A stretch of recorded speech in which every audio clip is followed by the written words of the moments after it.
चला तर मित्रांनो, फायनली आपण निघालो शिमग्यासाठी गावाला. आपल्या सोबत आहे अमोल आणि भक्ती, जे विकासच्या डॉमिनरवर आहेत. आणि विकास नाही आहे काही कारणाने, त्याला आम्ही खूप मिस करणार आहे. चला शिमग्याला जायचं शिमग्याला.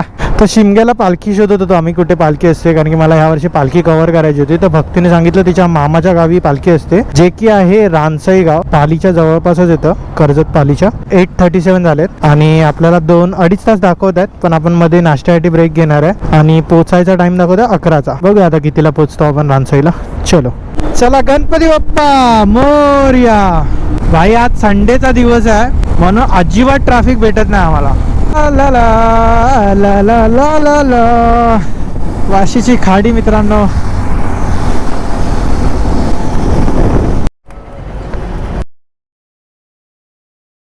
आता नेरूळमध्ये आपण पेट्रोल भरून घेतलं आणि ना तुम्हाला सांगू मित्रांनो, आतापर्यंत इतके वर्ष आपण राईड करतोय, मला ना हा पाम बीच वाला रोड आहे ना आता फेवरेट झालाय. आता पेट्रोल भरल्यावर आपल्याला कुठेही नॉनस्टॉप थांबायचं नाही, डायरेक्ट नाश्ता करायला थांबायचं कर्जतला, जे की आहे इकडून 37 किलोमीटर लागायचे. और ये अमोल डॉमिनार के मजे लेते हुए. आता मित्रांनो आम्ही लोक कर्जतला पोहोचलोय. इथे ना एक आहे ना मस्त अशी इंटरेस्टिंग गोष्ट तुम्हाला दाखवतो. कर्जतचा जो नाकाच आहे ना, तिकडेच आम्ही लोक नाश्ता करायला सांगतो आणि एक मस्त हॉटेल आणि मस्त गोष्ट आम्ही ट्राय करणार, तो तुम्हाला दाखवतो. चला. तर मित्रांनो, मिसळ तर तुम्ही खूप खाल्ले असेल, पण तुम्ही कधी चिकन मिसळ ट्राय केली आहे का?